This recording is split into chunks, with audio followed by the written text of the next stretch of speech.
Ya, sekarang kita berada di depan truk Volvo FH jenis Globetrotter.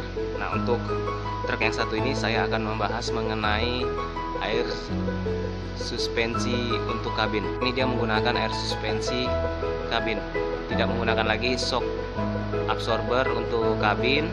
Kita akan coba buka front grill depan. Front grill kabinnya sudah kita buka. Sekarang kita coba untuk melihat posisi air suspensi below kabin. Nih, perhatikan. Jadi dia sudah menggantikan shock absorber kabin untuk meredam getaran dari kabin. Dia sudah menggunakan sistem angin sebelah kanan dan yang di sebelah kiri ini. Untuk semuanya dia menggunakan air suspensi below kabin baik depan maupun belakang. Jadi untuk air suspensi below kabin ini dia tidak ada menggunakan sistem elektronik, dia hanya menggunakan sistem angin saja dan diatur oleh level valve.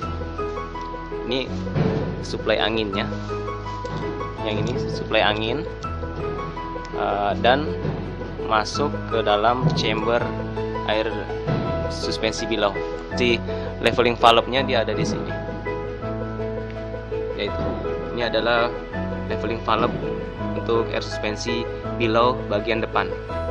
Sebelah kanannya ini hose supply-nya. Bagaimana cara mengatur ketinggian untuk yang depan? Untuk mengatur ketinggian depan tinggal kita atur melalui ini. Ini adalah root leveling. Kita bisa mengadjust. Teman-teman tinggal buka ini dan memposisikan ininya makin memanjang maupun makin memendek.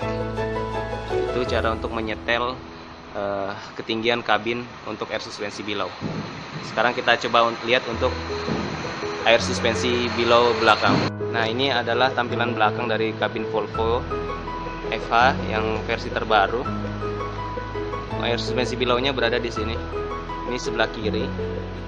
Perhatikan, dan untuk sebelah kanan ada juga sama, dan leveling valve-nya dia ada di sini. Nah, ini adalah leveling valve untuk air suspensi below belakang.